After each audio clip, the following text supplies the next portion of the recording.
हाँ, लोकेंद्र। जी sir, good evening sir. अच्छा, आपका आपका नाम तो मुझे पता ही नहीं है, आप अपने बारे में बताइए, इंट्रोड्यूस योरसेल्फ। सर मेरा नाम लोकेंद्र सिंह कविया है और नाम नहीं मैं। बताना है। अच्छा, ठीक है सर। सर मेरी ग्रेजुएशन अजमेर से हुई है और पोस्ट ग्रेजुएशन भी अजमेर से हुई है। और ग्रेजुएशन मेरे हिस्ट्री, ज्योग्राफी और इंग्लिश सब्जेक्ट रहे हैं। पोस्ट ग्रेजुएशन मैंने आपने हिस्ट्री में यूजी किया कब है। किया था बच्चे? यूजी कब किए थे? जी सर। कब आपने पास किया था UG? PG sir, PG post graduation. आप पीजी पीजी या यूजी अपना ईयर बता दीजिए, पासिंग ईयर। सर 2011 में मैंने यूजी किया था और 2014 में मेरा पीजी हुआ सर। ठीक है। जी सर। सब्जेक्ट क्या थे? सर यूजी में मेरे सब्जेक्ट थे हिस्ट्री, ज्योग्राफी और इंग्लिश लिटरेचर। और पीजी में मेरा सब्जेक्ट हिस्ट्री रहा सर। अच्छा है, आपका हिस्ट्री तो बहुत अच्छा होगा इसका मतलब। हाँ सर, ठीक है। हालांकि मेरा नेट जीआरएफ भी है सर हिस्ट्री में और मैंने एमफिल भी किया नहीं, बाद वही में। मुझे देख रहा था, आपका बायोडाटा मैंने जी देख लिया जी है। जी सर। जी सर। ये जी सर। 2014 के बाद 6 ईयर गैप है आपका। हाँ हाँ सर, अभी मैं आरएस 2013 में सबऑर्डिनेट सर्विसेज में सेलेक्ट हूँ सर। तो अभी हाल फिलहाल में as a state tax officer काम कर रहा हूँ सर। Very good very. कब सिलेक्शन हुआ था? सर 2013 वैकेंसी में और पोस्टिंग मेरी 2017 में हुई सर। क्यों इतना क्यों गैप हुआ? सर वैकेंसी में टाइम लगता है, दूसरा सर कुछ लीगल प्रोसीडिंग्स थी, उस वजह से थोड़ा पोस्टिंग में टाइम लग गया सर। अच्छा जी जी। अच्छा, तो आप तो प्रशासनिक अधिकारी हैं।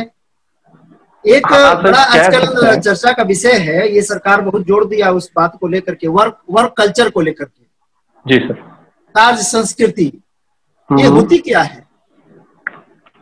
सर कार्य संस्कृति से तात्पर्य है कि जो कार्य करने का स्थल है वहां पे उस काम को लेके क्या मानसिकताएं हैं।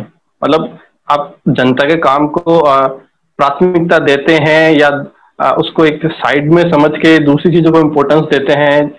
काम को कितनी प्राथमिकता देते हैं, जनहित को, उसकी पारदर्शिता को, कितना त्वरित कार्य हो रहा है, अकाउंटेबिलिटी कितनी है, इन सब से संबंधित है सर कार्य संस्कृति।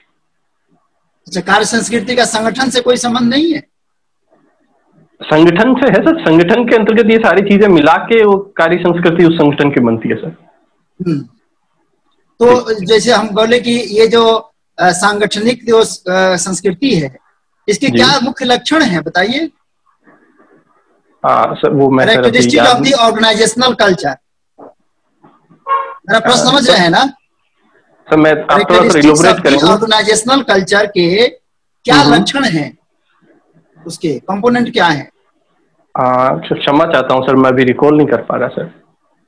अच्छा अच्छा, एक चीज और बता दीजिए, जी सर। चूंकि हम थोड़ा अधिकारी जो हमसे मिलते हैं इंटरव्यू में, तो उनसे हम थोड़ा ज्यादा उत्सुक रहते हैं कि और अच्छा बात बताएंगे लोग, क्योंकि जी ऑलरेडी आप सर। लोग तो काम कर रहे हैं ना। जी एक सर। अंतःकरण की आवाज की बात होती है हमारे यहाँ, हम्म। जिसको बोलते हैं वॉइस ऑफ कॉन्शस। जी सर। ये क्या होती है ये? गांधी का क्या अंतःकरण। था इस पर विचार? गांधी का विचार भी इससे जोड़ करके बताइएगा। सर अंतःकरण का सामान्य अर्थ तो ये है कि आप किसी चीज के बारे में आप आंतरिक आपकी चेतना क्या, उस चीज के बारे में क्या सोचते हैं, आपका उसके पक्ष विपक्ष सही गलत से हटके जो आंतरिक मन से आपकी जो वास्तविकता उस चीज के बारे में जो आपका भाव है कि ये चीज वास्तव में क्या है, वो आपके अंतःकरण की आवाज होती है। और गांधी जी का सर मैं अभी याद नहीं कर पा रहा हूँ सर, उससे मैं रिलेटेड अभी नहीं कर पा रहा हूँ। गांधी जी इस बात को मानते थे ना? नहीं मानते तो सर, लेकिन स्पेसिफिकली उन्होंने इस बारे में क्या कहा सर वो मैं अभी रिकॉल नहीं कर पा रहा। अच्छा अच्छा अच्छा। गांधी जी का अध्यात्म तो आपने पढ़ा होगा। हाँ हाँ। क्या है गांधी जी का अध्यात्म जो कि आपके जो और थिंकर हुए उनमें नहीं दिखाई देता है, चाहे वो प्लेटो हो, चाहे मिल हो, चाहे। सर गांधी जी के बारे में सर एक चीज मैंने पढ़ाई के दौरान पढ़ी है, जिसमें गांधी जी ने कहा था कि सत्य ही ईश्वर है। हाँ, तो गांधी जी सत्य की आराधना या सत्य पे चलने को ईश्वर मानते हैं। और उनका कहना यह है कि ईश्वर उनका में तो ऑटोबायोग्राफी आपने पढ़ा है? वो किताब का क्या नाम है? सत्य के साथ मेरे प्रयोग। हाँ, ये जी ये ये बताइए कि वो जो प्रयोग शब्द क्यों दिया उन्होंने, ये किस सर। प्रकार के प्रयोग की बात करते हैं? आपने किताब पढ़ा होगा तो जरूर इस बात को समझे होंगे आप। सर मैंने वैसे अक्षरशः किताब पढ़ी नहीं है, पर जहां तक मेरी जानकारी है तो उन्होंने अपने व्यक्तिगत जीवन में सत्य पे चलने के प्रयास किए। जब वो साउथ अफ्रीका में थे, वहां पे विशेष रूप से उन्होंने सत्य का साथ दिया, और उस दौरान उन्होंने किस किस तरह से सत्य का साथ दिया अपने साथ, और उस दौरान उनका क्या अनुभव रहा, वो उनका तात्पर्य सत्य के साथ मेरे प्रयोग से वो है।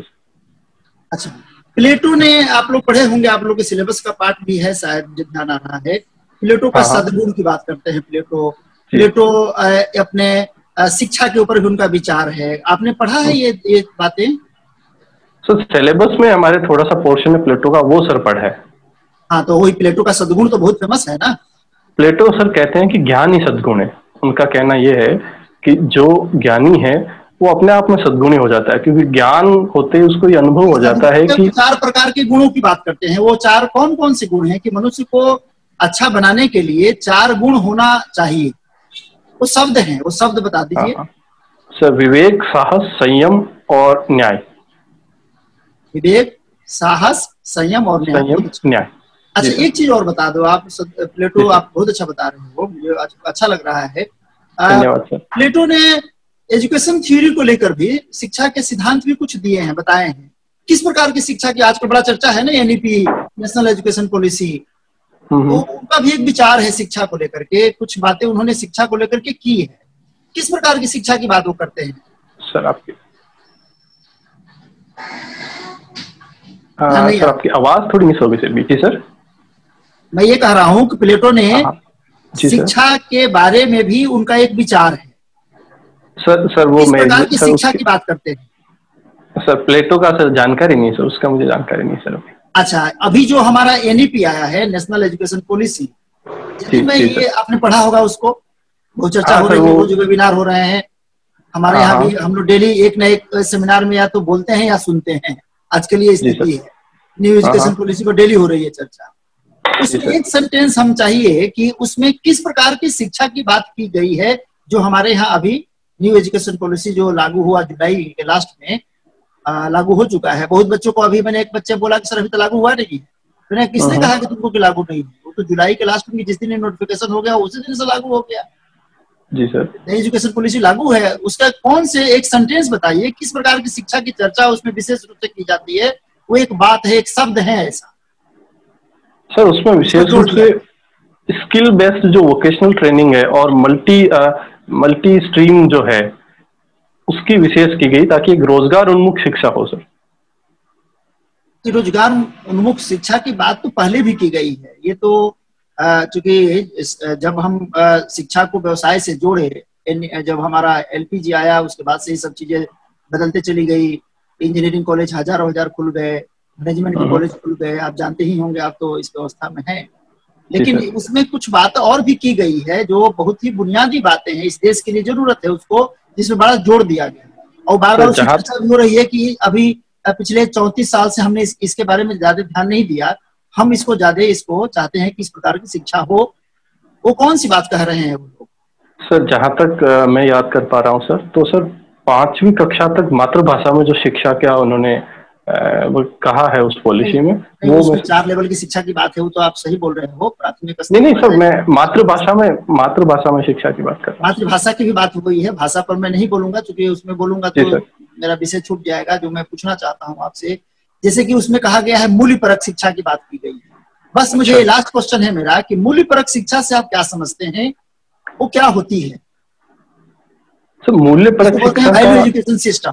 जी सर, उसके लिए अपन को उस शिक्षा का जो मूल उद्देश्य वो समझना पड़ेगा। शिक्षा इसलिए है कि आदमी योग्य बने, उसमें उसके व्यक्तित्व में गुण आए, व्यक्तित्व में निखार आए, ये शिक्षा का मूल उद्देश्य है। उसमें विवेक आए, और बाकी नौकरी लगना, रोजगार, ये अलग है, लेकिन मुख्यतः ये है कि उसमें शिक्षा से जो है विवेक आए, गुण आए। तो इसीलिए ये जो मूल्य परक शिक्षा है, इसका तात्पर्य ये है कि बालकों में इस शिक्षा के माध्यम से उसमें नैतिक गुण और नैतिक मूल्य पैदा हो, उसमें विवेक पैदा हो, सही और गलत का। हिस्ट्री से एक क्वेश्चन मैं पूछूंगा, हिस्ट्री में आपको कौन सा समय सबसे ज्यादा तैयार है, सबसे ज्यादा लाइक करते हैं आप? सर ऐसा तो कुछ नहीं है, समय सारे विशेष मेरा ऐसा किसी से लगाव नहीं रहा है सर। हालांकि प्राचीन भारत मैंने पढ़ा है, मेरा एमए में प्राचीन भारत विषय रहा था सर। प्राचीन भारत में भी आप जो टॉपिक बोलिएगा उसी से मैं प्रश्न पूछूंगा। मैंने प्राचीन भारत तो मेरा रिसर्च है, मैंने 8 किताबें लिखी है। अच्छा अच्छा सर, आपकी रुचि के अनुसार आप पूछ लीजिए सर।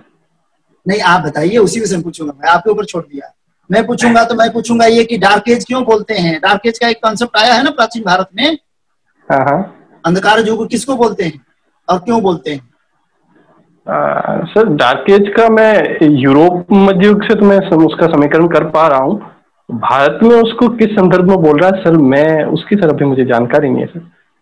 यानी मौर्य काल के पहले का को बोलते हैं कि उसके बाद को बोलते हैं? अच्छा, एक शब्द और आया हिस्ट्री में, अर्ली मेडाइवल पीरियड। जी जी सर, जी सर। पूर्व मध्यकाल, ये क्या है? पूर्व मध्यकाल का कॉन्सेप्ट किसने दिया? कौन कौन लोग हैं उसके ऑथराइज्ड लोग? हाँ सर, इससे ये क्या उसके मतलब?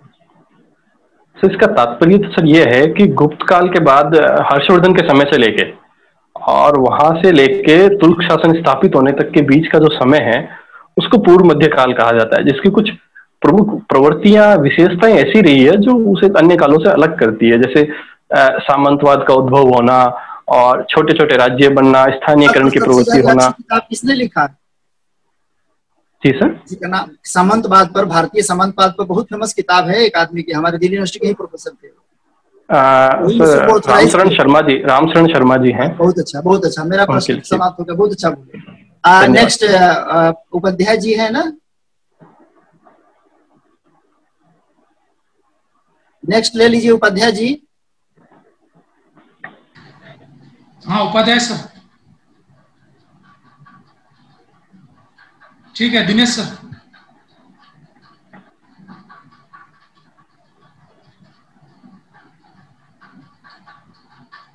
ललित जी आवाज आ रही है? जी सर। लोकेंद्र जी गुड इवनिंग सर। जी सर, सुन रहा हूँ। आपने हिस्ट्री की है, आप अजमेर से हो, गवर्नमेंट कॉलेज अजमेर।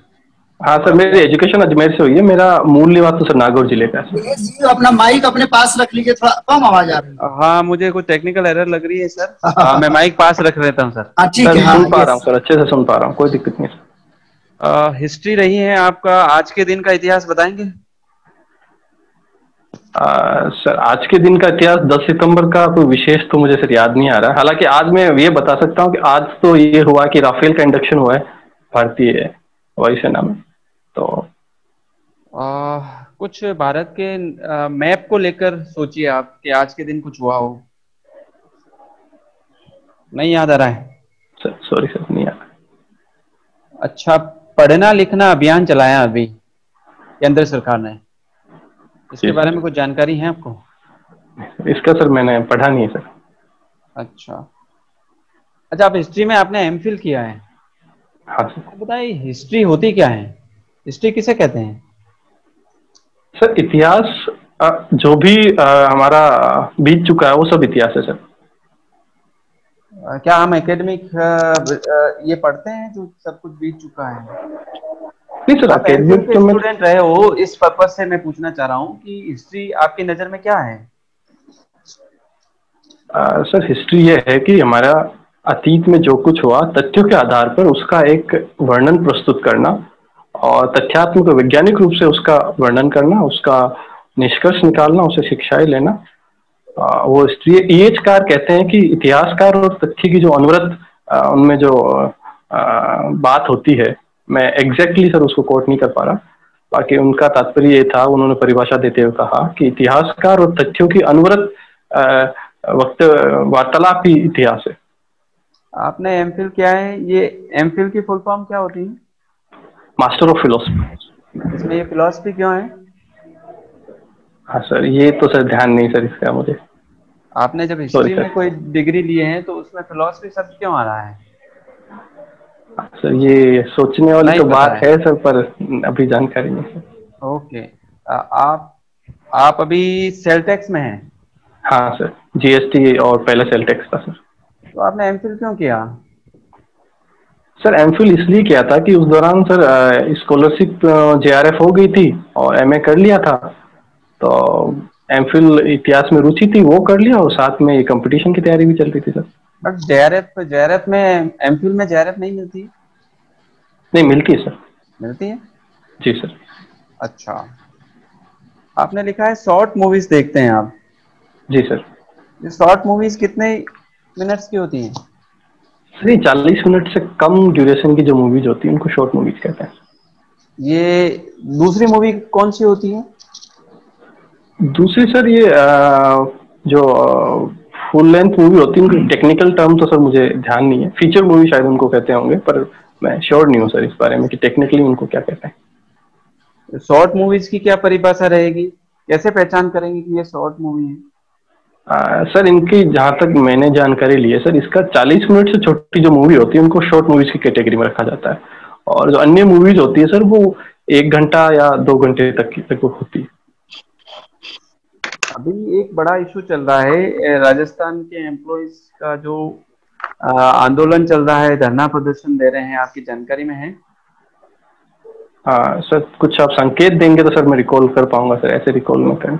जो सरकारी कार्मिक हैं वो सरकार से नाराज हैं इन दिनों में। किस कारण से हैं? सर इसका मुझे इसकी जानकारी नहीं है इस संदर्भ में। नहीं है? जी सर। आपका वेतन कौन सी तारीख को बनता है?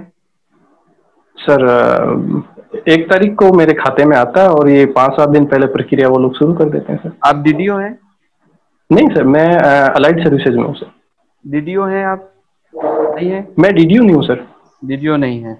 आपको पता है अभी सैलरी में कटौती की गई है? हाँ सर, 1 दिन और 2 दिन की वो घोषणा की है।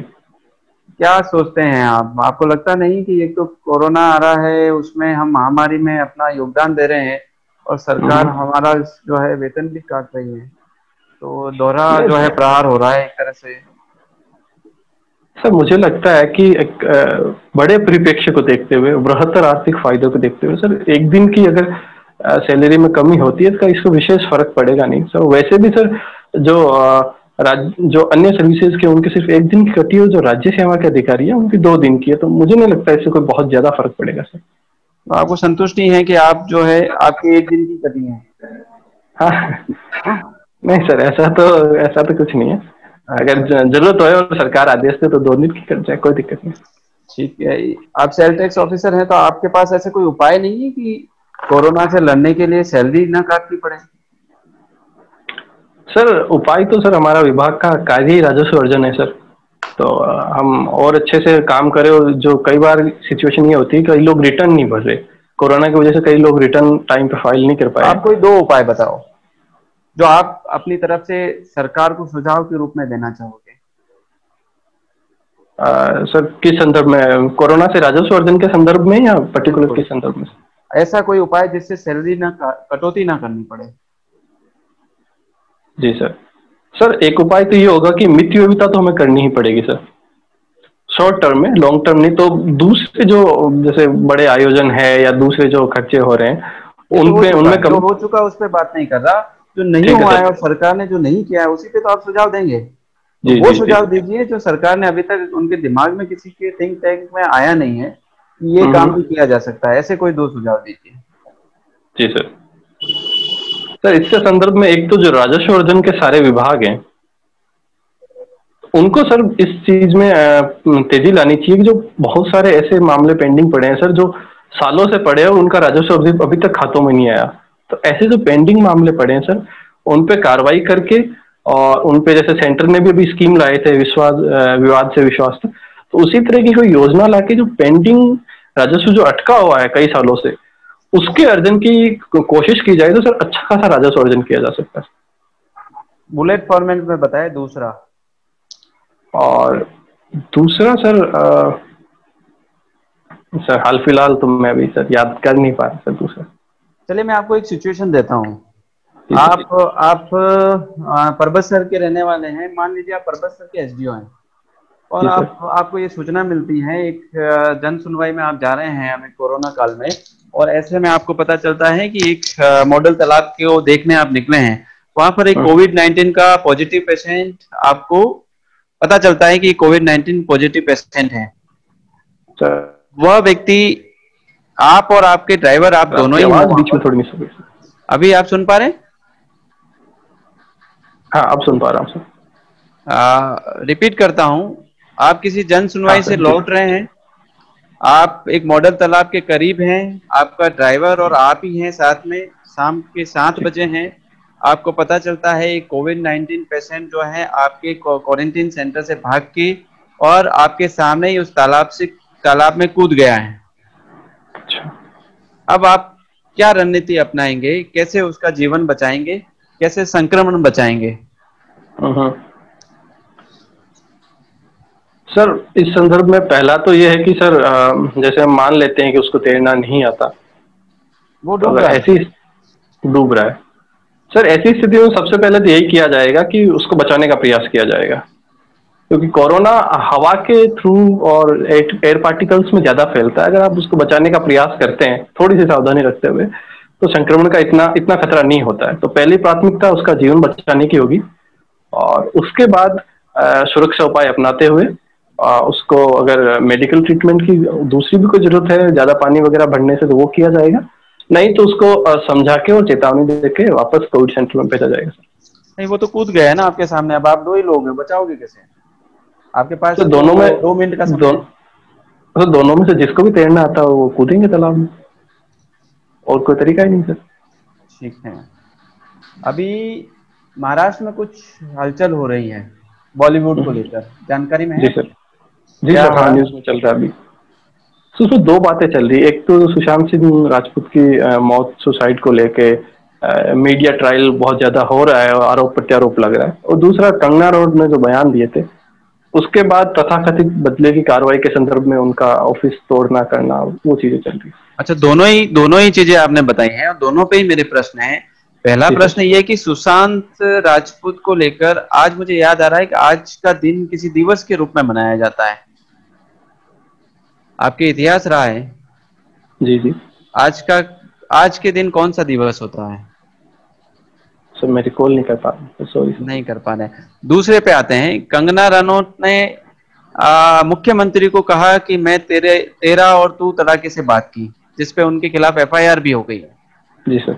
अगर आप वहां के डिप्टी होते हैं तो आपका क्या कर्तव्य होता सर इस पूरे प्रकरण में? सर जहां तक जो आप उनके वक्तव्यों की बात कह रहे हैं कि उन्होंने ये वक्तव्य दिया, तो सर इस संदर्भ में जो कानूनी प्रावधान है और जिस संदर्भ में वो जो शिकायत दर्ज की गई उसके अनुसार कार्रवाई की जाएगी सर, जो नियम है उसी के अनुसार। सीएम को तू कहना कौन से नियम का उल्लंघन होता है? सर पर्टिकुलर सर मुझे इसका नियम वगैरह याद नहीं, लेकिन सर मैं अगर उस पद पे हूं तो मैं देखूंगा कि उल्लंघन है या नहीं है तो किस नियम का है, क्या है, उस अनुसार ही कार्रवाई की जाएगी सर। मेरा अंतिम क्वेश्चन आपसे कि क्या महाराष्ट्र सरकार ने उनका जो घर था वो तोड़ा, क्या वो सही था? अगर आप वहां नगर निगम ऑफिसर होते हैं और आपको ये आदेश मिलता तो आपकी प्रतिक्रिया किस तरह से होती? सर इसके संदर्भ में जितनी समाचार वगैरह से मुझे जानकारी मिली है सर, तो मैं देखता हूँ इसमें कि उनको जो नोटिस का टाइम दिया गया था वो काफी कम था। तो अगर मैं इस जगह होता तो, और अगर उन्होंने पहले तो ये देखा जाता कि सच में उन्होंने इसका कुछ उल्लंघन किया है नहीं किया, और उनको उचित समय का नोटिस देके जो कार्रवाई की जानी थी वो करते थे। तो आपको लगता है कि महाराष्ट्र सरकार ने ठीक नहीं किया? नहीं सर, अगर वो गलत तरीके से बनाया गया है तो निश्चित रूप से उस पर कार्रवाई तो होनी चाहिए सर, लेकिन उनको उसका जवाब देने का उचित समय भी दिया जाना चाहिए। Okay, Upadhyay sir. हाँ जी, लोकेंद्र जी। जी सर। आपको बहुत बहुत शुभ मंगल कामनाएं। आप परबतसर के रहने वाले हैं। धन्यवाद सर। आपने हिस्ट्री पढ़ी है, आपने पॉलिटिकल साइंस पढ़ी है, ज्योग्राफी पढ़ी है, एमफिल किया है और नेट JRF भी कर रखा है आपने, और PhD कर नहीं पा रहे हैं। JRF का अवेल नहीं कर पा रहे हैं। JRF अवेल नहीं कर पाने के क्या कारण है? सर अवेल में तात्पर्य समझा नहीं सर आपका। आपने JRF नेट कर रखा है? जी सर। तो आप JRF को अवेल नहीं कर पा रहे हैं, जूनियर रिसर्च फेलोशिप को, उसके क्या कारण है? सर इसका ये है कि सर मैं JRF के बाद मैंने MPhil किया था सर 2 साल, लेकिन उसके बाद मेरा ये RS अलाइड सर्विसेज में सिलेक्शन हो गया, तो फिर मैंने नौकरी ज्वाइन कर ली सर। अच्छा, आपने PhD करने के लिए कोई प्रयास नहीं किया? नहीं सर, मेरा मुख्य मंतव्य तो प्रशासनिक सेवाओं का था, लेकिन एक कैरियर विकल्प के रूप में रिसर्च, और चूंकि मुझे सब्जेक्ट पसंद भी था सर, तो इसलिए हमारे मैं। इतिहास में एक सिद्धांत है जी कि सर। मनुष्य को लक्ष्य निर्धारित करके और आगे बढ़ना चाहिए। तो मनुष्य और पशु में एक बहुत बड़ा अंतर होता है। जी। एक एक बहुत बड़ा अंतर आप क्या मानते हैं मनुष्य और पशु के मध्य? मनुष्य एक तो सिर्फ भाषा से अपने विचारों को बहुत अच्छे से अभिव्यक्त कर सकता है, एक दूसरे से विचार साझा कर सकता है, जो सबसे महत्वपूर्ण है। महत्वपूर्ण अंतर आपको भाषा ही लगती है और कोई लगता है? सर का प्रश्न वो नहीं है जो आप, सर का प्रश्न है कि मनुष्य और पशु में अंतर क्या है। एक बड़ी मौलिक बात है जो सर पूछना चाह जी जी जी बिल्कुल, मौलिक बात पूछना चाह रहा था। हाँ। मनुष्य और पशु में सिर्फ मौलिक अंतर, एक तो मनुष्य की विवेक शक्ति ज्यादा है चीजों को समझ पाने की, और दूसरा ज्यादातर सर मैं यही समझ पा रहा हूँ, मेरे हिसाब से इसी चीज ने मनुष्य को धीरे धीरे पशु से अलग स्थिति में ला दिया है। चलिए आगे बढ़ते हैं, ये मेरा फील्ड नहीं था फिर भी मैंने पूछ लिया। आगे बढ़ते हैं। आपने अभी डॉक्टर दिनेश जी ने आपसे एक सवाल पूछा था, इतिहास किसे कहते हैं? जी, जी। आपने जवाब ठीक ठीक दिया था, लेकिन मैं दोबारा पूछ रहा हूँ आपसे। आपने कहा कि तथ्य के साथ जो घटनाएं होती हैं उन तथ्यों को इतिहास कहते हैं। तो तथ्य के अलावा भी आपने ऐसा ही कहा था, मुझे लगता है। ठीक है सर, सुना था। तो आप बताइए इतिहास किसे कहते हैं, आप दोबारा बता दीजिए।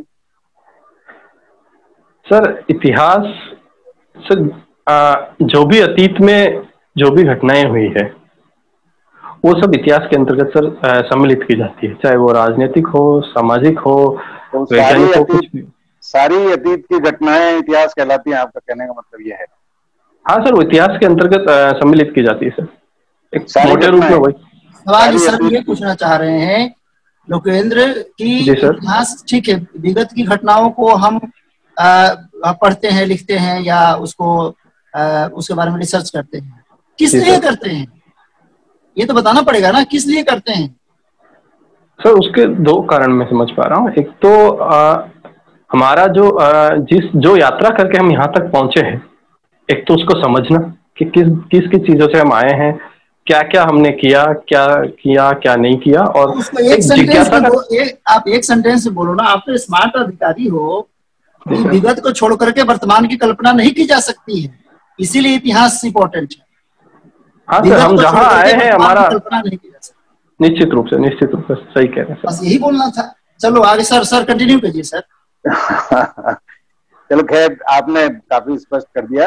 अभी अपन वापस जॉब की तरफ आते हैं।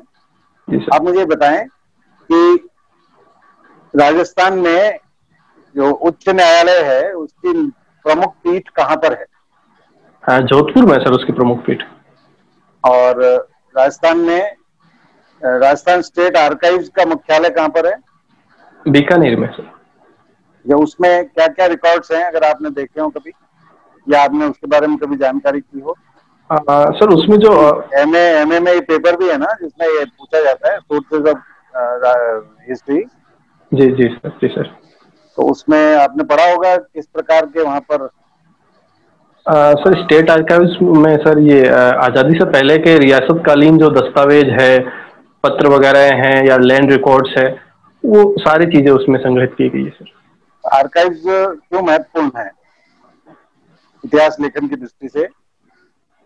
हाँ सर, आर्काइव्स में हमें बहुत सी चीजें लिखी हुई मिलती है जो इतिहास निर्माण का एक बहुत ही महत्वपूर्ण तत्व है सर। अच्छा। अब राजस्थान का अबुल फजल किसको कहते हैं? सर ये नैन्सी जो है, मुहूर्त नैन्सी, उनको राजस्थान का अबुल फजल। ये कहाँ के हैं? जी जोधपुर के थे, दीवान थे जोधपुर के। और अबुल फजल से तुलना क्यों की जाती है इनकी? अबुल फजल से इसलिए की जाती है कि सर अकबर के समय में अबुल फजल ने इतिहास लिखा था, अकबरनामा लिखा था, बड़ा महत्वपूर्ण। उसी तरह से इन्होंने भी जोधपुर की ख्यात लिखी है, जो मारवाड़ रे परगना रे ख्यात करके, बड़ी महत्वपूर्ण इतिहास पर पुस्तक है, इसलिए इनकी उनसे तुलना की जाती है। और आप कुछ कह सकते हैं इस बारे में? और लेखन और अबुल फजल के लेखन में क्या समानताएं हैं?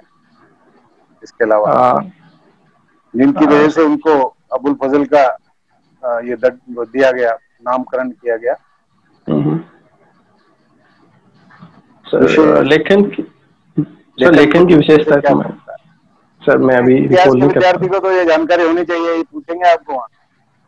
सर हुआ ऐसा है कि सर 2014 के बाद सर इतिहास से मैं पढ़ ही नहीं पाया हूँ, थोड़ा इसमें तैयारी में पढ़ना पड़ेगा ना, इंटरव्यू देने जा रहे हो तो पढ़ना पड़ेगा ना। जरूर। 2 सवाल जो पहले दुबे सर ने पूछे प्रोफेसर साहब ने, उसमें मेरी जिज्ञासा हो रही थी। महात्मा गांधी के बारे में आपने बताया, अध्यात्म के बारे में बताया। महात्मा गांधी ने धर्मनिरपेक्षता के बारे में क्या कहा है, उनके क्या विचार? धर्मनिरपेक्षता के संबंध में महात्मा गांधी का विशेष रूप से तो यही था कि व्यक्तिगत धार्मिकता चाहे कुछ भी हो, लेकिन दूसरों के धर्म का उसी तरह से सम्मान करना चाहिए। राज्य की धर्मनिरपेक्षता के बारे में एक सेंटेंस उन्होंने सभी किताबों में मिलता है, राज्य धर्मनिरपेक्ष होना चाहिए या नहीं होना चाहिए। एक सेंटेंस में आप बताएं कि उन्होंने क्या कहा।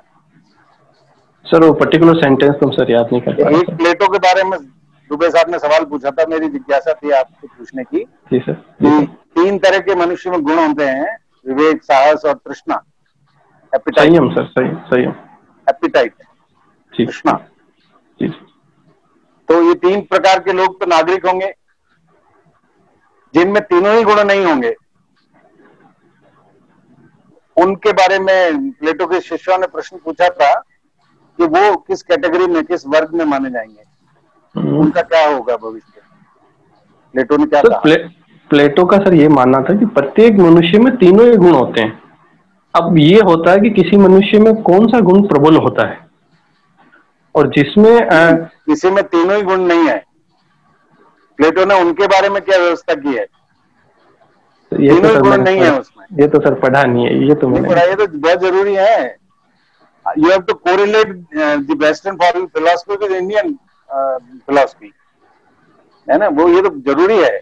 इसने ये कहा कि they will be the sole property of the masters, वो अपने मालिकों की संपत्ति होंगे। They will be the serfs, serfs कहते हैं दास या गुलाम, या गुलाम से भी नीचे का दर्जा है जो इनको संपत्ति मान के चलता है प्लेटो, है ना। तो they will be the sole property of the masters. ये पूछा जा सकते हैं इस तरह के सवाल आपसे। हाँ, तो सर ये मैं अच्छा सवाल पूछा आपसे। इन पर थोड़ा सा आप शिक्षा के बारे में पूछा, कम्युनिज्म ऑफ वाइव्स के बारे में नहीं पूछा उन्होंने। प्लेटो कम्युनिज्म ऑफ वाइव्स क्या है, पत्नियों का साम्यवाद, है ना। प्लेटो को अब हमारे दर्शन से हम कोरिलेट करेंगे तो आप पाएंगे कि they are much much better than the Greek philosophy in 4th century BC। जी सर, ठीक है ना। तो अब अपन जी हाँ, अब अपन एक और बात करते हैं आपसे कि राजस्थान में सूर्य नगरी और स्वर्ण नगरी, है ना, 2 प्रकार की नगरियां हैं। तो स्वर्ण नगरी तो किसे कहते हैं और सूर्य नगरी किसे कहते हैं? सर स्वर्ण नगरी तो जैसलमेर को कहा जाता है और सूर्य नगरी जोधपुर को कहा जाता है। Very good, very good. आखिरी सवाल मैं आपसे ये पूछता हूँ कि परबतसर का युद्ध, जी क्या आप परबतसर से रहने वाले हैं? जी। राजस्थान के इतिहास में बहुत महत्वपूर्ण है जी। तो ये परबतसर का युद्ध कब हुआ, किस किस के बीच में हुआ और इसके क्या परिणाम निकले? सर जहां तक मेरी जानकारी, परबतसर के पास गिंडोली का युद्ध हुआ था। नहीं, आपकी जानकारी नहीं होनी चाहिए। आप you must be very sure. जहां तक शब्द, हालांकि अभी आपको समीक्षा में बताएंगे, you must be sure in about Parbatsar because you belong to Parbatsar. आप परबतसर के रहने वाले हैं। जी सर, जी sir. You must be very sure. बताइए सर। ये मेवाड़ की राजकुमारी कृष्णा कुमारी को लेकर जयपुर और जोधपुर के बीच विवाद था और उनके बीच युद्ध हुआ था परबतसर। परबतसर के पास में ही है, पर्टिकुलर परबतसर के पास में एक जगह है, वहां पे युद्ध हुआ। कब हुआ ये? सर 1790 के आसपास। नहीं, सॉरी, जानकारी सही नहीं है। 1807 में हुआ। 1807 में हुआ। परिणाम क्या निकला इसका? सर इसका परिणाम ये रहा कि जयपुर राज्य विजयी रहा सर। जयपुर राज्य के कौन अल्टीमेटली लास्ट में फाइनली विजयी कौन रहे? मान सिंह कहाँ के राजा थे? मान सिंह सर जोधपुर के थे। और जगत सिंह? जगत सिंह जयपुर के थे। तो मान सिंह की विजय हुई है अल्टीमेटली, जगत सिंह की नहीं।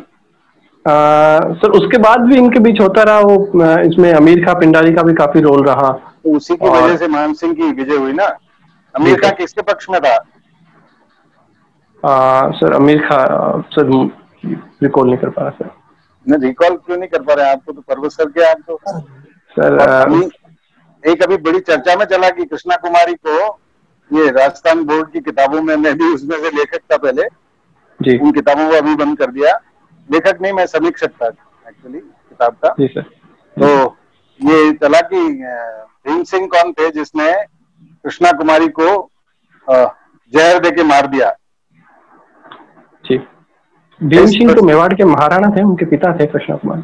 कृष्णा कुमारी के पिता थे ना जी तो सर। ये अभी चेंज कर दिया किताबों में, पाठ्य पुस्तकों में, कि भीम सिंह ने कृष्णा कुमारी को विष देकर और मार दिया। ये सही है क्या? इसका तो यही कहा जाता है कि सर अमीर खां पिंडारी के दबाव में आके और उन्होंने कृष्णा कुमारी को भीम सिंह ने जहर दिया था क्या? आप क्या मानते हैं? पढ़ा तो होगा ना, अभी खूब चला पाठ्य पुस्तकों में तो यही पढ़ा है कि अखबारों में जो चर्चा आई ना उस चीज को हटा दिया। अखबार में सर, अखबार में इस संदर्भ में मैंने पढ़ा नहीं सर। उदय सिंह और बनवीर के बारे में भी अभी बड़ी चर्चा चली थी अखबारों में, अभी 2-3 महीने पहले। अखबार तो पढ़ते ही होंगे आप? सर अखबार तो पढ़ता हूँ, लेकिन हो सकता है सर पर्टिकुलर न्यूज मिस हो गई है। अच्छा सर उदय सिंह और बनवीर के संदर्भ में सर आप हैं? छोड़ दीजिए, रोहिया जी को लंबा खींच रहा है। चलिए धन्यवाद, थैंक यू सर, शुभकामनाएं। रोहिया जी। जी सर। जी गुड इवनिंग सर। जी गुड इवनिंग लोकेन जी। ये बताएं, ये जीएसटी क्या है? सर जीएसटी वस्तु एवं सेवा कर है, जो पूरे देश में एक टैक्स सिस्टम होगा, इनडायरेक्ट टैक्स सिस्टम। और ये गंतव्य आधारित होगा, मतलब जहाँ पे लास्ट उपभोग होगा वस्तु का वहाँ के राज्य को मिलेगा। और ये सहकारी संघवाद का बड़ा महत्वपूर्ण उदाहरण है। जीएसटी मतलब गुड्स एंड सर्विस टैक्स?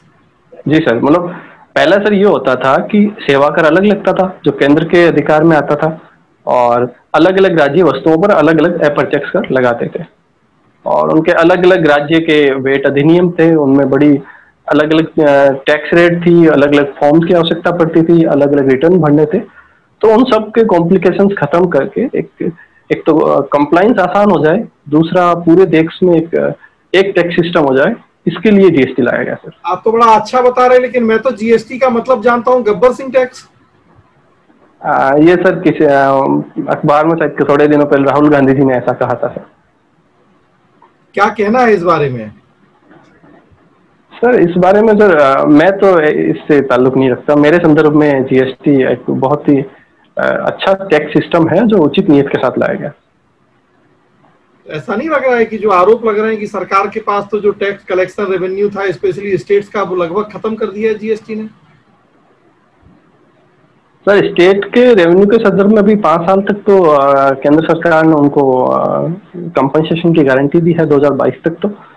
और दूसरा ये एक सबकी सहमति से टैक्स सिस्टम लाया गया था, लेकिन हाल फिलहाल कुछ घटनाएं ऐसी हुई कि इकोनॉमिक स्लो डाउन और फिर कोरोना की वजह से कि टैक्स कलेक्शन ही काफी कम हो गया, इस वजह से राज्यों को समस्याएं आ रही है। तो जीएसटी काउंसिल की अभी मीटिंग हुई थी तो 2 ऑप्शन दिए गए थे राज्यों को, क्या था वो थोड़ा बताइए मुझे। सर उसमें मुख्य मुद्दा ये था सर कि लगभग इस पहला जो क्वार्टर है उसका कॉम्पनसेशन बाकी था राज्यों का, तो लगभग वो 3 लाख करोड़ कुछ ऐसा बन रहा था सर। और केंद्र के पास इसकी भरपाई के लिए रेवेन्यू आया नहीं, बहुत ही कम रेवेन्यू आया, लगभग 65,000 करोड़ कंपनसेशन शेष से जो आया है। तो राज्यों को भरपाई के मुद्दे पे केंद्र ने 2 ऑप्शन दिए कि या तो आप रिजर्व बैंक से उधार ले लिया जाए और उसके बाद जो उधारी है वो कंपनसेशन शेष से धीरे धीरे करके चुका दी जाएगी, और दूसरा ऑप्शन उन्होंने ये दिया, सॉरी सर मैं एक चीज ऐड करना भूल गया, उन्होंने ये कहा था कि कोविड की वजह से जो नुकसान हुआ है 97,000 करोड़ का, अगर आप सिर्फ वही उधार लेते हैं तब तो आपका इंटरेस्ट वगैरह जो है उसमें बातचीत की जाएगी, वो कम लगेगा। लेकिन अगर आप पूरा जो कंपनसेशन की जो अमाउंट है वो अगर उधार लेते हैं तो फिर आपको इंटरेस्ट और दूसरी चीजें भी देनी पड़ेगी। क्या राज्य हो गए तैयार इस चीज के लिए? नहीं सर, राज्य इस संदर्भ में तैयार नहीं है। राज्य कहते हैं कि केंद्र का ये दायित्व है, जैसा कि एक्ट में लिखा हुआ है, कि उसको कंपनसेशन देना ही चाहिए राज्यों को। अच्छा अच्छा, कब आया था ये, किस संविधान संशोधन के द्वारा हुआ था जीएसटी? सर जीएसटी 101 संविधान संशोधन। अच्छा अच्छा, तो ये कौन डिसाइड करता है कि कौन सी वस्तुएं 5% के स्लैब में आएंगी, कौन सी 12%, कौन सी 18%? सर जीएसटी काउंसिल ये निर्णय करती है। अच्छा, जीएसटी काउंसिल क्या कॉन्स्टिट्यूशनल बॉडी है या स्टैट्यूटरी बॉडी है? सर जीएसटी काउंसिल तो स्टैट्यूटरी बॉडी है सर। स्टैट्यूटरी बॉडी है या कॉन्स्टिट्यूशनल है? सर कॉन्स्टिट्यूशनल, इसका मैं आर्टिकल भूल गया सर, 276 या 279 आर्टिकल है। 279। क्या डिफरेंस होता है संवैधानिक और सांविधिक में? तो संवैधानिक तो वो होता है जिसका संविधान में वर्णन किया गया किसी पर्टिकुलर अनुच्छेद में या किसी अनुसूची में। सांविधिक जो होती है जो एक अधिनियम पारित करके जिसको लागू किया जाता है, लेकिन उसका संविधान में पर्टिकुलर उसका विशेष विवरण नहीं होता। ओके, कुछ 2-3 चीजों को छोड़ दिया गया है, जीएसटी में शामिल नहीं किया गया, उसमें पेट्रोलियम है, क्या रीजन है इसके पीछे? सर जीएसटी में एक तो जैसे सर मानवीय उपभोग के मादक पेय पदार्थ है, उनको छोड़ दिया गया कि उनपे राज्य उनपे एक्साइज टैक्स लगाते हैं और राज्य अपने अधिकार डाइल्यूट नहीं करना चाहते थे, तो एक तो उनको छोड़ दिया गया सर। एक सर जो पेट्रोलियम पदार्थ है उनको, हालांकि उनको छोड़ा नहीं गया, लेकिन उनके संदर्भ में ये कहा गया है कि जिस दिन काउंसिल निर्णय करेगी उस दिन से उनपे जीएसटी लागू होगी, और एक बिजली पे भी जीएसटी नहीं लगता। Okay, very good. ये बताएं मुझे कि राइट टू सर्विस और सिटीजन चार्टर दोनों का आप यूज कर रहे होंगे, क्या डिफरेंस है इनमें? सर सिटीजन चार्टर तो जैसा कि नाम से ही पता लगता है कि जो नागरिक हैं उनके क्या अधिकार हैं और उसकी उन्हें घोषणा की जाती है, उनके मतलब लिख के दिया जाता है, उस पर स्पष्ट रूप में लिखा होता है कि नागरिकों को क्या क्या अधिकार होंगे और किन किन सेवाओं में कितने कितने समय में करना है। तो इससे नागरिकों के अधिकार बड़े मजबूत होते हैं, नागरिक मुखर होकर अपने अधिकारों की वकालत कर सकते हैं। कौन देता है ये अधिकार? सर सरकारें, हालांकि सरकारें समय समय पर इसको जारी करती है, अधिकारों की पूरी लिस्ट बनाती है। इस संदर्भ में आपके विभाग ने किया जारी सिटीजन चार्टर? सर पर्टिकुलर मेरे विभाग में तो नहीं, लेकिन राज्य सरकार की तरफ से ऐसा कुछ एक जारी किया हुआ है सर। चलिए, और अभी इनकम टैक्स में। जी sir, right to service sir इसका मैं सर पढ़ा नहीं है सर, इसका मुझे कम जानकारी सर। जानते हैं स्टेट गवर्नमेंट ने तो सेवा का अधिकार दिया है सर। मैं सर नहीं सर, इसकी जानकारी नहीं है, इस बारे में पढ़ा नहीं है सर। सुनवाई का अधिकार? जी सुनवाई का अधिकार, जी सर। जी ये क्या है सर? इसका ये है कि कोई भी व्यक्ति है जिसपे कोई आरोप लगाया गया है या कोई भी है, तो उसको अपनी बात रखने का अधिकार दिया जाना चाहिए, उसको उसकी बात सुनने का, उसकी बात कहने का, उसकी बात सुनाई जाने का अधिकार है। ऐसा तो नहीं है सुनवाई का अधिकार, ये तो आप गैस कर रहे हैं। सॉरी सर, फिर हो सकता है मैं गलत। अच्छा, सुप्रीम कोर्ट का कुछ डिसीजन आया है आज रिजर्वेशन को लेके? मराठा रिजर्वेशन के संदर्भ में आया सर। क्या है? सर उन्होंने कहा कि हाल फिलहाल इस साल मराठा रिजर्वेशन लागू नहीं होगा, और तो मैं हेडिंग पढ़ी थी, डिटेल तो मैं इसकी पढ़ नहीं पाया सर। तर्क इसके पीछे आइडिया है आपको? इसके पीछे क्या तर्क दिया गया है, क्यों सुप्रीम कोर्ट ने इसे खारिज किया है? नहीं सर, सॉरी सर, मैं इसको डिटेल से सर इसका अध्ययन नहीं करता। को लेकर कुछ दिन पहले भी सुप्रीम कोर्ट की एक व्यवस्था आई थी, आरक्षण के अंदर आरक्षण, ये क्या इशू था? सर ये ओबीसी के अंदर सब कैटेगराइजेशन से संबंधित था। नहीं, वो तो ऑलरेडी है ओबीसी के अंदर, तो क्रीमी लेयर का कॉन्सेप्ट। जी सॉरी सर। अच्छा, उसकी जानकारी है आपको? अच्छा, चलिए थोड़ा इंटरनेशनल इश्यूज कुछ बात करते हैं। भारत चाइना के बीच में पिछले काफी दिनों से उठा पटक चल रही है, क्या है recent status? Sir recent status तो ये है कि LOC पर भारत भी अब एक ऑफेंसिव डिफेंसिव सिचुएशन में आ गया है कि जिसमें भारत अपनी क्षेत्र को बचाने के लिए ऑफेंसिव होने से भी डरेगा नहीं। और भारत ने चाइना को होल्ड पे किया, अभी चाइना को होल्ड कर चुका है भारत, और चाइना आगे ज्यादा बढ़ नहीं रहा है। दूसरा जो है राजनीतिक स्तर पे जयशंकर जी रशिया गए हैं, जहां चाइना के विदेश मंत्री से आज उनकी वार्ता होनी थी। तो दोनों ही फ्रंट पे भारत कोशिश कर रहे हैं। LAC या LOC क्या अंतर होता है? सर LAC तो जो कश्मीर की जो पूर्वी सीमा है चाइना के साथ, उसको लाइन ऑफ एक्चुअल कंट्रोल कहा जाता है सर। और LOC पाकिस्तान के साथ जो हमारी सीमा है उसको लाइन ऑफ कंट्रोल में LOC कहा जाता है। Okay, very good. विदेश मंत्री जो आपने बताया रसिया गए हैं, तो एक संगठन की मीटिंग्स चल रही हैं, क्या है संगठन वो? संघाई कोऑपरेशन ऑर्गेनाइजेशन सर। कौन कौन मेंबर है इसका? रशिया, चाइना, इंडिया और मध्य एशिया के कुछ देश हैं सर। अच्छा, आजकल में और एक संगठन बना है 3 देशों का, एक देश उसमें भारत है। 3 देशों का सर, ये भारत अभी शायद 1-2 दिन पहले भारत, फ्रांस और ऑस्ट्रेलिया का एक तीन देशों का कुछ वार्ता हुई है। बिल्कुल बिल्कुल। क्वाड क्या है? Quad sir Bharat, Japan, USA और Australia, in Bharat, Japan, Australia and 4 देशों का एक सर जो इंडो पैसिफिक क्षेत्र में उनके जो स्ट्रेटेजिक इंटरेस्ट है। सॉरी, एक भारत बताया आपने, दूसरा ऑस्ट्रेलिया बताया, तीसरा जापान और चौथा USA sir. USA। Okay, very good, ठीक है सर, ठीक। ललित जी जी सर, आप भी बस शॉर्ट में सर। हाँ, टाइम खिंच रहा लंबा। जी जी सर। लोकेंद्र जी, मीराबाई बताएं थोड़ा सा। मीराबाई सर, आपकी आवाज कट गई सर पीछे। मीराबाई के बारे में। मीराबाई जी, मीराबाई सर मूलतः मेड़ता से संबंधित थे। यहाँ पे बाजोली में उनका जन्म हुआ था। उनके दादा राव दुदा थे उनके वहाँ पे, और बाद में इनकी मेवाड़ में शादी होती है।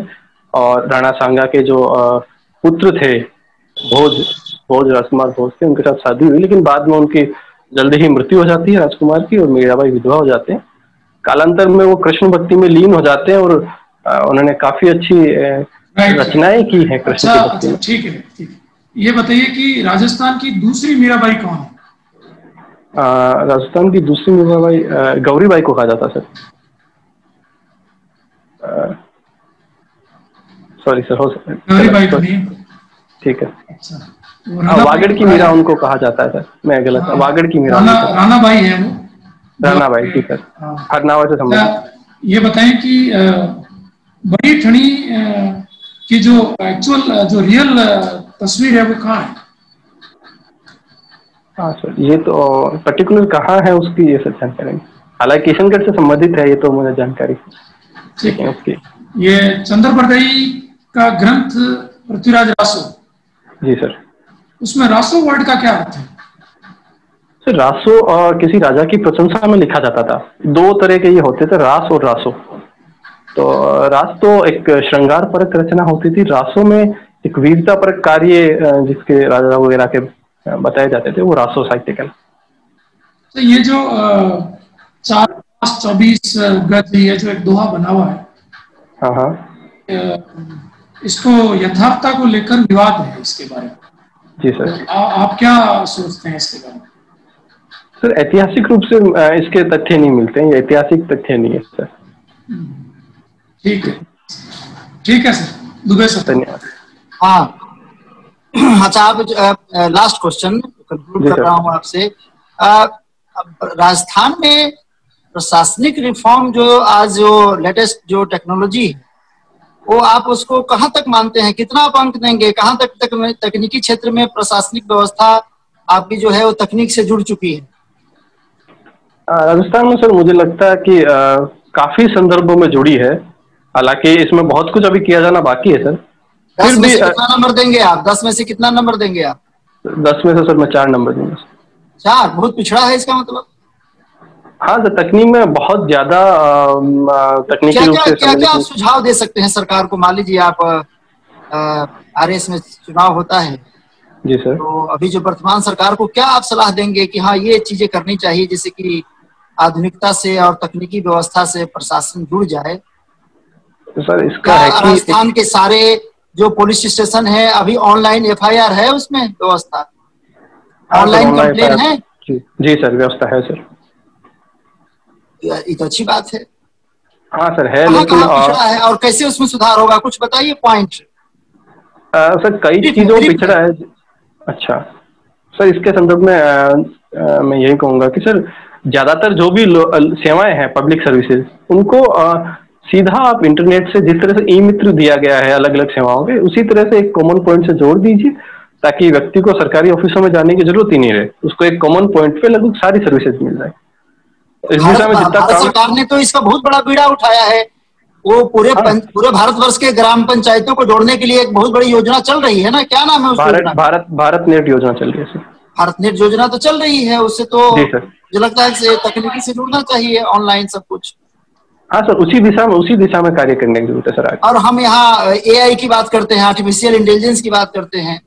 जी सर। क्या इसका प्रशासन में योगदान है? बस लास्ट क्वेश्चन बता दीजिए। आर्टिफिशियल इंटेलिजेंस का सर प्रशासन में काफी महत्वपूर्ण योगदान है सर, क्योंकि इसमें मानवीय हस्तक्षेप कम से कम होता है और तकनीक के आधार पर कुछ पूर्व निर्धारित तरीकों के आधार पर निर्णय लिया जाता है, जिसमें इससे पारदर्शिता सुनिश्चित होती है, भेदभाव नहीं होता। ये इसके फायदे हैं sir. Okay, thank you so much. Thank you sir, thank you. होता है दिनेश सर। सर कंक्लूड करें सर, दुबे सर ही करें जी। इसमें देखो, स्टूडेंट तो तुम अच्छे हो और अधिकारी भी हो, बस मेरा सजेशन 2-3 है। एक तो जब उपाध्याय जी से बात होने लगी ना, तो इंटरव्यू नहीं हो रहा था, वो बातचीत हो रही थी। मेरी बात समझ रहे हो ना? दिस इज कॉल्ड बातचीत, इंटरव्यू नहीं है। तो ऐसा नहीं करना है। इंटरव्यू का मतलब ये है कि आपको एक्सटेम्पोर रहना है। सर बोल रहे हैं, यदि वो आप कभी कभी बोर्ड मेंबर क्या करता है ना, बच्चे से, जो स्मार्ट बच्चे होते हैं ना, तुम स्मार्ट हो, समझ रहे हो ना? तुम गुड गवर्नेंस वाले आदमी नहीं हो, तुम स्मार्ट गवर्नेंस वाले आदमी हो। तुमको जीनियस में जाना चाहिए, जीनियसनेस होना चाहिए। वो रिफ्लेक्शन आएगा ना तो बहुत अच्छा होगा, सिलेक्शन हो जाएगा तुम्हारा, RS में डायरेक्ट आ जाओगे आप, क्योंकि वो दिख रहा है तुम में, वो गुण है। लेकिन जो कभी कभी मुझे ये फील हो रहा है, एक तो पहले कुर्सी में बैठने का तरीका बदल लो आप। ये मूवेबल चेयर पर नेक्स्ट टाइम से मत बैठना। मूवेबल चेयर पर कभी भी इंटरव्यू नहीं होता, क्योंकि उससे क्या है, आप इधर उधर हिल रहे हो तो बातचीत में भी आपके कैजुअलिटी आते रहती है। वो आप बातचीत शुरू कर देते हो, जिस तरह से ऑफिस में आप बात करते हो ना आम आदमी से, अपने दोस्तों से, अपने अधिकारियों से, आप उस सिलसिले में चले आए थे जो उपाध्याय जी से आप बात कर रहे थे। और दूसरा ये है कि हाथ जो है ना, अपना नीचे हाथ रखो, उस जो कुर्सी के दोनों साइड में है वहां नहीं हाथ रखते हैं कभी भी इंटरव्यू में, ये ध्यान रखना। जी सर, जी सर। जहाँ हम उसके जो दोनों हैंडल पर हाथ रखेंगे ना, हमारा जवाब 100% कैजुअल होते जाएगा। आप बहुत विद्वान हैं, बहुत नॉलेजेबल, फिर भी होते जाएगा, ऐसा होता है। आपको अलर्ट रहना है। कुर्सी अपना नेक्स्ट टाइम जब आना तो अच्छी कुर्सी जो मूवेबल नहीं हो उस पर बैठना है, दोनों हाथ अपना आराम से स्ट्रेट होकर के बैठना है। एक अधिकारी का हमको 20 मिनट का इंटरव्यू होगा ना, ये आधा घंटा हम लोग तो बहुत टाइम दिए आपको। लेकिन एक चीज है कि जो करंट वाला जो टॉपिक है, वो लग रहा है कि आप अखबार नहीं पढ़ रहे हो, क्योंकि करंट में इंटरनेशनल वाले में भी तुम उलझते गए। लोहिया जी भी थोड़ा आपको जो पूछे, जो डॉक्टर राय ने पूछा था आपसे, वहां भी दिनेश जी ने, वहां भी आप गड़बड़ कर रहे थे। तो आप, मुझे लग रहा था कि इंटरव्यू में आपने बातचीत करना शुरू कर दिया, इंटरव्यू का नेचर ही बदल दिया। जबकि आप बहुत अच्छे विद्यार्थी हो, मैं आज वेरी गुड दे रहा हूँ, लेकिन आपको क्या चाहिए? एक्सेलेंट। उस एक्सेलेंट के लिए मैं इतना बोल रहा हूँ कि ये सब काम करो आप। और अपना जो करंट वाला राजस्थान का डिटेल, जो सर ने हिस्ट्री में बहुत प्रश्न पूछे जा चुके थे आपसे, हिस्ट्री मुझे लगता है कि आपका बैकग्राउंड है तो हिस्ट्री से 2-4 क्वेश्चन तो होंगे ही होंगे। लेकिन ठीक है, आप थोड़ा पढ़ लो उसको NCERT लेवल पर, या जो मुख्य राजस्थान का हिस्ट्री है, कल्चर है, ज्योग्राफी है, ये तो देख ही लेना चाहिए। जी सर, मैं उसी दिशा में कार्य करता हूं। अधिकारी हो तो देखो, होता 2-3 चीजें हैं। अधिकारियों से जो बच्चा बहुत डिग्री लिया है, जो बच्चा बहुत PhD कर रहा है, जो बच्चा स्कूल में पढ़ा रहा है, तो उन लोगों से बोर्ड मेंबर की बड़ी अपेक्षा होती है। और एक बच्चे से और होती है जो बिल्कुल फ्रेशर होते हैं, 22 साल वाले, 23 साल वाले, 20 साल वाले, 21 साल वाले, जो जस्ट एलिजिबल हुए हैं और ग्रेजुएशन करके पहुंच गए, उनको भी बोर्ड मेंबर खूब पूछता है, ठीक ठाक उनका एवेल्युएशन होता है, और अधिकारी लोगों से भी होता है। तो उस लेवल पर आप कर लो तो सिलेक्शन हो जाएगा। तुम अच्छे कैंडिडेट लगे मुझे। आज ये दोनों कैंडिडेट ने मुझे खुश किया है, मतलब बहुत ज्यादा हम नाराज नहीं है, लेकिन नाराजगी मुझे वही हुई जो उपाध्याय जैसे आप बात करने लगे तो आप कैजुअल हो गए, वो बातचीत होने लगा, वो इंटरव्यू नहीं हो रहा, इंटरव्यू का नेचर नहीं है वो। सर अगले इंटरव्यू में सारी कमियां सुधारने का प्रयास करूंगा। हाँ, ये सब कर लोगे तो सिलेक्शन मॉक करना, मॉक अभी छोड़ना मत है। जरूर सर, तुम्हारा सिलेक्शन करवाएंगे हम लोग। जी सर, जरूर सर, मैं पूरी कमियां सुधारूंगा। लोकेंद्र बड़े अच्छे विद्यार्थी लगे मुझे। ठीक है, तो हिस्ट्री इतना ही बता दिए, इतना दिन से छुट्टी हुई है, इतना बता दिए, बहुत बड़ी बात है। और लोग जिसको जो बोलना है बता दीजिए। हाँ लोकेंद्र जी सर। आप प्रोफेसर दुबे ने आप बहुत अच्छे कमेंट किए, आप उनको ध्यान में रखना। एक वो शॉर्ट फिल्म के साथ बायोपिक्स क्या होती है, उनकी क्या इंपॉर्टेंस है, उसके बारे में भी आप जानकारी करना। अब प्रोफेसर डॉक्टर रॉय ने जो आपसे पूछा था कर्मचारियों की अभी क्या प्रॉब्लम चल रही है, क्यों वो विरोध कर रहे हैं, और आपने कहा कि मुझे पता नहीं है, मैं रिकॉल नहीं कर पा रहा हूँ। एमफिल में फिल क्यों है, फिलोसफी क्यों है, मैं रिकॉल नहीं कर पा रहा हूँ। जैसे प्रोफेसर दुबे ने कहा कि आप बातचीत करने में इंटरव्यू के जवाब कंसाइज होने चाहिए, शॉर्ट में होने चाहिए, है ना। आप बातचीत करने लगे थे, ये सारी साइकोलॉजिकल रीडिंग भी वहां पर होती रहती है, उसके भी आपको मार्क्स मिलते हैं। जैसे एलओसी आप बोल गए गलती से, उसी का मार्क्स है सर। नॉलेज का ये क्वेश्चन, फैक्ट क्वेश्चन का कोई सीमा है सर? नहीं, कोई सीमा नहीं है। और जो फैक्चुअल क्वेश्चन है उसको कोई सीमा ही नहीं। नहीं, प्रश्न पूछने वाले को कई बार उत्तर नहीं मालूम होते, ये भी ध्यान रखा करो आप। आपका कॉन्फिडेंस लेवल देखना चाहते हैं वो, तो जरूरी नहीं कि उनको सारी। अच्छा, ये चीज और है सर कि लोकेंद्र की जब परमिशन लेकर के गेस करना हो ना, तो सर आप जो एक्सपर्ट पूछ रहा है ना, ये कटसी होता है। देखो ये व्यक्तित्व की परीक्षा है ना, क्या आप कितना रेस्पेक्टफुली मैनर में अपनी बातों को नहीं आ रहा है फिर भी उसको कैसे प्रेजेंट कर रहे हैं। तो परमिशन ले करके गेस करो। आप अपने मन से गेस करने लगते हो नहीं। यदि गेस करना है तो आप परमिशन लीजिए उस एक्सपर्ट से कि सर मुझे ध्यान नहीं आ रहा है, आप कहिए तो सर मैं मुझे जो लोकेट कर रहा हूँ, जो मैं रिकॉल कर रहा हूँ सर, मैं बोलूँ जो मैंने रिकॉल किया है, लेकिन सर मैं श्योर नहीं हूँ। यदि वो कहेंगे कि हाँ ठीक है आप बोलिए, तो आप बोलिए, परमिशन ले लीजिए। अपने मन से गेस मत करो, नहीं तो गलत हो जाएगा ना वो। जैसे मीरा के बारे में आपसे सवाल पूछा, मीरा पर आपने बाजोली बताया। बाजोली कुछ लोग कुर्की मानते हैं, कल्याण सिंह शेखावत बाजोली मानते हैं। तो आपका सवाल ये होना चाहिए कि आपका जवाब ये होना चाहिए कि साहब कुर्की भी मानते हैं और बाजोली भी मानते हैं, है ना। क्योंकि उसमें कोई, दोनों के अपने अपने तथ्य हैं, एविडेंसेस हैं, उनकी अपनी हिस्टोरिकल एविडेंसेस हैं, सोर्सेज हैं, वो कोट करते हैं। तो इस तरह के प्रश्नों के जवाब देने में भी आपको थोड़ा ध्यान रखना चाहिए। बहुत बहुत शुभकामनाएं। भैया जी ने बहुत अच्छा प्रश्न पूछा हो। आईआर में भी तो आप फंस गए थोड़ा। हाँ तो भैया जी ने जो प्रश्न पूछा था वो तो प्रश्न होगा ही, ध्यान रखना आप लोग। आजकल भारतवर्ष की जो आईआर के जो हमारे पड़ोसी देशों से संबंध देख ही रहे हो। नेपाल जैसा आदमी, नेपाल जैसा कंट्री भी भारतवर्ष से उस बीच में प्रॉब्लम हो गई थी, उसको अभी भी है, वो गया नहीं है अभी। तो आप समझ रहे हो, ये सब प्रश्न है, ये ध्यान रखना है इस सब चीजों का। आईआर पर तो प्रश्न होंगे, अभी पड़ोसी देशों से संबंध हमारे जो चल रहे हैं उसमें प्रश्न 1 या 2 प्रश्न जरूर होगा। जी सर। और सब ठीक है तुम्हारा, बस थोड़ा नेक्स्ट टाइम जब इंटरव्यू मॉक के लिए आना ना, तो प्रॉपर ड्रेस में, यदि टाई पहन के आना है तो टाई भी पहन के पहले से प्रैक्टिस कर लो, कोट पहन के पहले से प्रैक्टिस कर लो।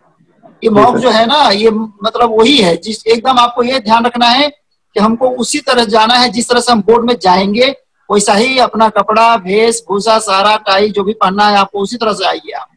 चेयर बदल दो, चेयर वो ऑफिस वाला चेयर मत रखना, ये बिल्कुल नहीं रखना है, क्योंकि वो घूमते रहती है ना, बोलते रहता है आदमी, घूमते रहती है, उसमें व्हील बने हुए हैं। तो उसमें ध्यान उधर चला जाता है, चेयर की तरफ ध्यान जाएगा, प्रश्न की तरफ ध्यान कम हो जाता है।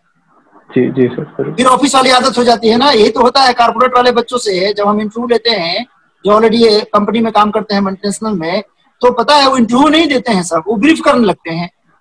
जो उनका डेली ब्रीफिंग होता है सुबह सुबह मल्टीनेशनल में, जूनियर को ब्रीफ करते हैं, ऐसा ब्रीफिंग शुरू कर देते हैं, जो कि निगेटिव जाता है। इसलिए ब्रीफिंग होना, कैजुअल बातचीत करना और इंटरव्यू के प्रश्नों का जवाब देना, वो बहुत अंतर है, दोनों में नेचर में बहुत अंतर है।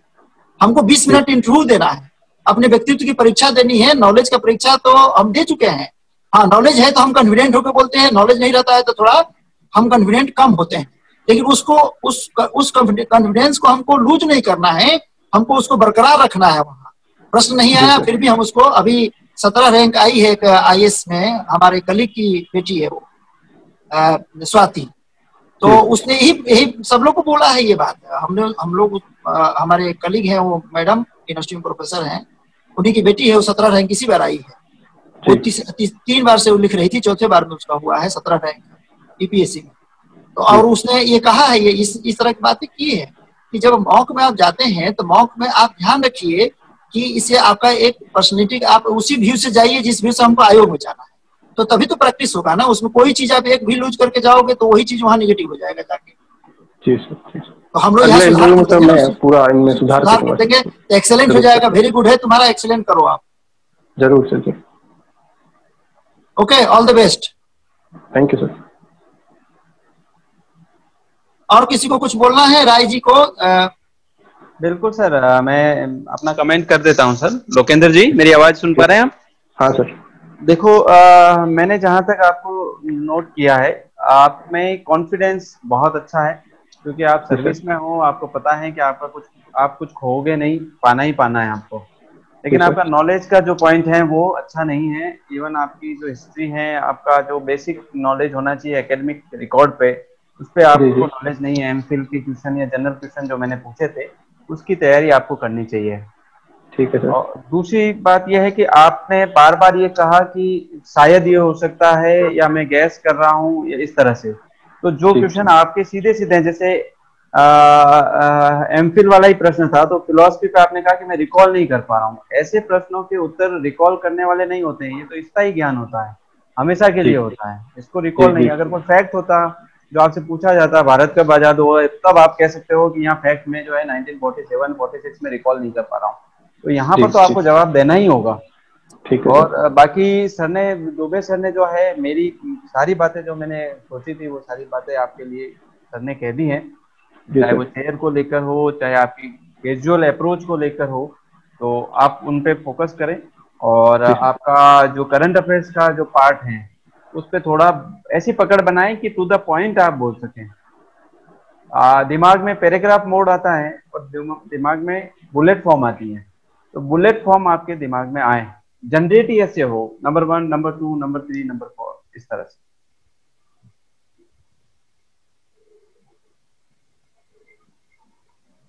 आवाज नहीं आ रही है। मेरी आवाज नहीं आ रही सर? अब आ रही है। लोकेंद्र जी सुन पा रहे हैं? जी सर, अब सुन पा रहे हैं। हाँ, तो मैं ये कह रहा था कि पैराग्राफ मोड पे आपके दिमाग में विजन ही ना बने, आप सीधा बुलेट फॉर्म में रहें। चाहे आपने जो प्रैक्टिकल क्वेश्चंस जो पूछे थे, मैंने हाइपोथेटिकल क्वेश्चंस पूछे, उन पे भी आप सीधा बताएं कि ये मेरा विजन है, फर्स्ट पॉइंट ये, सेकंड ऑप्शन ये है। इसके अलावा पैराग्राफ मोड नहीं, ऑल ओवर आपने अच्छा प्रेजेंट किया। और सर दुबे सर ने पूरा डिटेल में आपको बता दिया है कि आपको गुड से एक्सीलेंट में जाने में क्या क्या चीजों पे ध्यान देना पड़ेगा। All the best. Lohia ji, 1 minute आप ही बोल दीजिए बच्चे को। जी लोकेन, बातें हो गई हैं, बिल्कुल थोड़ा नॉलेज लेवल बढ़ाना है। जीएसटी में काफी कुछ तो आपने सही बताया, कहीं लेकिन आप फंस गए कि जीएसटी काउंसिल आरटी के लिए आप पहले आपने वो गलत बताया कि स्टेटरी बॉडी है। बाद में फिर जब दोबारा मैंने आपको थोड़ा प्रेशर डाला तो फिर आपने कहा नहीं सर कॉन्स्टिट्यूशनल है। तो इस तरह की चीजें, क्योंकि आप जीएसटी में ही काम कर रहे हैं, तो जीएसटी का तो बिल्कुल हर छोटे से लेके बड़ी बात आपको सब पता होनी चाहिए। राजस्थान से जुड़ी बातें आप नहीं बता पाए, right to service, right to hearing, जबकि ऑलरेडी आप तो सर्विस में है। तो ये चीजें भी आपके टिप्स पे होनी चाहिए, अपेक्षा की जाती है आपसे। यूज करते हैं इन चीजों का आप, या दूसरे लोगों को बताना है, और खुद आपको ही अगर ये चीजें पता नहीं है, तो बस यही है कि थोड़ा सा नॉलेज लेवल बढ़ाना है। अदरवाइज तो बिल्कुल सही बात है कि आपका तो छुट्टी ले लिए हो लोकेंद्र अभी कि नहीं? जी सर। छुट्टी ले लिए हो? नहीं सर, अभी नहीं लिया सर, अभी इसीलिए ना पढ़ाई नहीं हो रही है। छुट्टी लो आप, जरूर। इम्प्रूवमेंट करना है तो छुट्टी ले लो, लीव विदाउट पे हो जाओ, तब हो जाएगा तुम्हारा। पढ़ लोगे थोड़ा तो अच्छा हो जाएगा, क्योंकि तुमको इम्प्रूवमेंट चाहिए ना, टॉप नौकरी चाहिए। कोशिश करो आप 1 to 20 में आओ। अभी सर आरपीएससी ने छुट्टी ले रखी है सर। हैं? आरपीएससी ने छुट्टी ले रखी है सर। आरपीएससी ने जो है पोस्टपोन कर दी इनकी डेट, 5 अक्टूबर से होने वाले थे। हाँ। तो ये ऐसे सर्विस पर्सन सोचते हैं कि जब डेट आ जाएगी, डेट डिक्लेयर हो जाएगी, तब जाके महीने 20 दिन। लेकिन लीव विदाउट पे तो हो सकते हैं हम। Yes sir. सर मैं एक पॉइंट बताना चाह रहा हूँ लोकेंद्र को। दुबे सर। हाँ लोकेंद्र, मेरी आवाज आ रही है आपको? आ रही है सर, आ रही है सर। ये बाकी सब बता चुके हैं आपको। बस अपने जिले से संबंधित सांस्कृतिक घटनाक्रम और आर्थिक राजनीतिक रखने का हम ध्यान रखें।